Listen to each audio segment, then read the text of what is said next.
Hello, welcome back to another video. In today's video, we'll be talking about what to do before you upgrade a new CPU. So basically, what you're going to do is basically check that your BIOS is compatible. If you do not know what your BIOS is, simply hit Windows R, type in msinfo32, and you're going to find baseboard product, which is right here. Control C, Windows R, and you're going to open up your browser, type it in, and here just click the link. You want to make sure you go to compatibility, and then just search your CPU. So let's say you want to upgrade from R5 3600 to 500 X3D. So if you just type it in, it's compatible. You can see that it exists, and here is the minimum. So the second point is that your BIOS should be updated while you're on your old CPU. So just go to drivers and download, and yeah, here's the version that's minimum required to work on the 500 X3D. It's pretty old. I just recommend you to get the latest version that's not beta.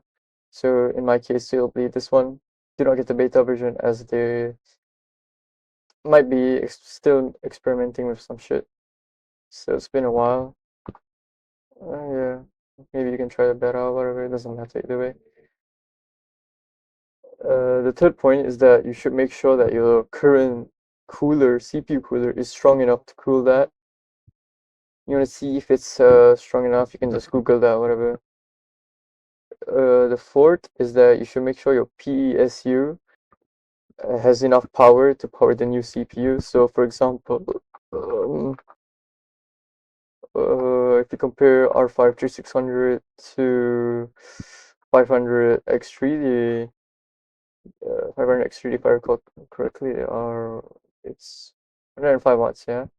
This is 65 watts. You can see that it's a lot of watts. So you just want to make sure that your current PSU is capable of outputting those power. To check your PSU, just open up your case or something and then see the PSU name.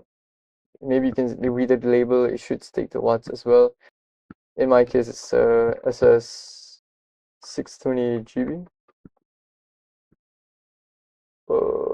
Yeah, Seasonic S12 620 bronze. It's a 620 watts, which is enough for my hardware, say low-end hardware. I'm planning to upgrade to 500 X3D as well. And the last one is that once you have updated your, no, once you have, how do I say this, put your new CPU in, I recommend that you just reinstall Windows. I'll upload a video on that topic soon. Just remind me in the comment or something. Alright, that's all. Goodbye.